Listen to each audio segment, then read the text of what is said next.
Hello guys, welcome to every coaching classes. तो कैसे हैं आप सब? आज हम लेके आए हैं कंडीशनल सेंटेंस, यानी ऐसे वाक्य जिसमें शर्त हो, शर्त वाले वाक्य या यदि वाले वाक्य। ऐसे वाक्य जिसमें शर्त हो या यदि हो, ऐसे वाक्य को कंडीशनल सेंटेंस कहते हैं। ये conditional type of conditional sentence, यानी कंडीशनल सेंटेंस के प्रकार। कंडीशनल सेंटेंस के प्रकार यहाँ पे 4 प्रकार के बताए हैं। पहला है जीरो कंडीशन, जिसमें क्या होता है, सामान्य सत्य होता है। ऐसे बात जिसमें सामान्य सत्य हो, एकदम सिंपल सा बात हो लेकिन सत्य हो, गलत ना हो बात, तो उसको कहते हैं जीरो कंडीशनल सेंटेंस। कोई बात हमेशा इसमें सत्य होती है, गलत वाक्य नहीं होती। स्ट्रक्चर क्या होते हैं, इफ से शुरू करते हैं, फिर प्रेजेंट सिंपल टेंस का प्रयोग करते हैं। जैसा कि आपको पता है, प्रेजेंट सिंपल टेंस में सिंगुलर नंबर सब्जेक्ट के साथ वर्ब का फर्स्ट फॉर्म प्रयोग करते हैं, उसमें यस या यर जोड़ देते हैं, और प्लूरल नंबर सब्जेक्ट के साथ वर्ब का फर्स्ट फॉर्म प्रयोग करते हैं। तो इफ प्लस प्रेजेंट सिंपल फिर प्रेजेंट सिंपल, 2 बार प्रेजेंट सिंपल सेंटेंस को उसमें यूज किया जाता है। जैसे सेंटेंस एग्जांपल है, यदि आप पानी गर्म करोगे तो यह उबलता है। तो पहले हम यदि से शुरू करेंगे, इफ, पहले दूसरा बनाएंगे आप पानी गर्म करोगे। यहाँ देखने से लग रहा है कि फ्यूचर टेंस है, लेकिन उसको प्रेजेंट सिंपल टेंस में ही बनाएंगे। इफ यू हीट वाटर, फिर तो की अंग्रेजी नहीं लिखते हैं, यहाँ कामा लगा लेते हैं इंग्लिश में, तो उसको तो पढ़ा जाता है हिंदी में। यह उबलता है, इट बॉइल्स। यदि आप पानी गर्म करते हैं तो यह उबलता है। If you heat water it boils.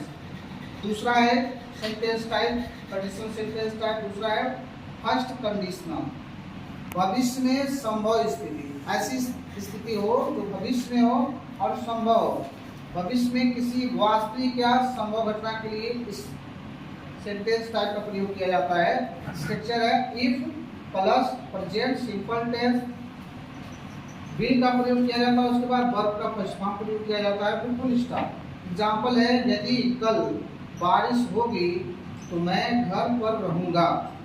तो यदि के लिए इफ, कल बारिश होगी, it rain tomorrow, it rains tomorrow, कल बारिश होगी। तो की अंग्रेजी काम, I will stay at home, तो मैं घर पे रहूंगा। If it rains tomorrow I will stay home, यदि कल बारिश होगी तो मैं घर रहूंगा। तीसरा सेंटेंस टाइप है इसका कंडीशनल का सेकंड कंडीशन। असंभव या काल्पनिक वर्तमान काल में भी कल्पना हो सकता है और भूतकाल में भी कल्पना हो सकता है। वर्तमान या भविष्य काल में, भूतकाल में नहीं, भविष्य काल में असंभव या काल्पनिक स्थिति के लिए इस कंडीशनल सेंटेंस का प्रयोग किया जाता है। स्ट्रक्चर है इफ से शुरू करेंगे, past simple tense. Past simple tense आपको पता है वर्ब का सेकंड फॉर्म, सब्जेक्ट के बाद वर्ब का सेकंड फॉर्म प्रयोग किया जाता है, और उसके जो सेकंड पार्ट होगा वुड का प्रयोग प्लस वर्ब का फर्स्ट फॉर्म प्रयोग किया जाता है। यदि मैं अमीर होता, इफ यदि मैं अमीर होता तो मैं दुनिया घूमता। यदि की अंग्रेजी इफ आई वर, इसमें तो कल्पना है पास्ट टेंस में, चाहे यहाँ करता सिंगुलर नंबर हो चाहे करता प्लूरल नंबर हो, हमेशा वर्ब का प्रयोग किया जाता है, WER। वाज का प्रयोग इसमें नहीं होता है। इफ आई वर रिच, यदि मैं अमीर होता तो मैं दुनिया घुमाता। I would travel the world, मैं पूरा दुनिया घूम जाता। If I were rich I would travel the world. आगे है चौथा नंबर आपका है थर्ड कंडीशनल, अतीत में असंभव स्थिति।